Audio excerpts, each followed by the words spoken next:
السلام علیکم۔ اللہ تعالیٰ نے قرآن پاک میں صاف صاف بتا دیا ہے کہ یہ تین برائیاں جس میں ہوں گی ان کو ہرگز ہدایت نہیں ملے گی: جھوٹا، ناشکرا اور حد سے گزرنے والا۔ مسلمان ہونے کے باوجود اگر یہ تین کام ہم نے نہ چھوڑے تو ہم کبھی بھی سیدھا راستہ نہیں پا سکتے۔ یہ وہ راستہ ہے جو ہمیں اللہ سے ملاتا ہے اور آخرت میں جنت کی طرف لے جائے گا۔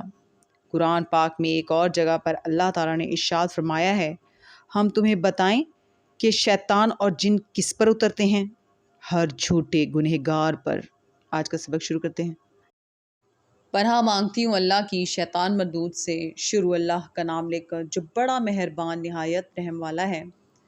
تب انہوں نے دعا کی کہ اے میرے پروردگار، مجھے اور میرے بھائی کو معاف کر دے اور ہمیں اپنی رحمت میں داخل کر، تو سب سے بڑھ کر رحم کرنے والا ہے۔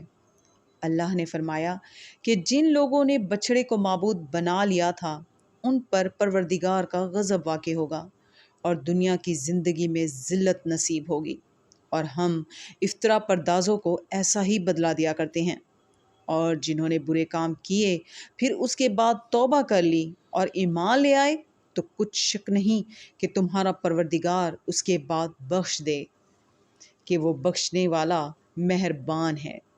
اور جب موسیٰ کا غصہ فروغ ہوا تو تورات کی تختیاں اٹھا لیں، اور جو کچھ ان میں لکھا تھا وہ ان لوگوں کے لیے جو اپنے پروردگار سے ڈرتے ہیں ہدایت اور رحمت تھی۔ اور موسیٰ نے اس میعاد پر جو ہم نے مقرر کی تھی اپنی قوم کے 70 آدمی منتخب کر کے کوہ طور پر حاضر کیے۔ جب ان کو زلزلے نے پکڑا تو موسیٰ نے کہا کہ اے پروردگار، اگر تو چاہتا تو ان کو اور مجھ کو پہلے ہی سے ہلاک کر دیتا۔ کیا تو اس فعل کی سزا میں جو ہم میں سے بے عقل لوگوں نے کیا ہے ہمیں ہلاک کر دے گا؟ یہ تو تیری آزمائش ہے، اس سے تو جس کو چاہے گمراہ کرے اور جسے چاہے ہدایت بخشے۔ تو ہی ہمارا کارساز ہے، تو ہمیں ہمارے گناہ بخش دے اور ہم پر رحم کر، اور تو سب سے بہتر بخشنے والا ہے۔ صدق اللہ العظیم۔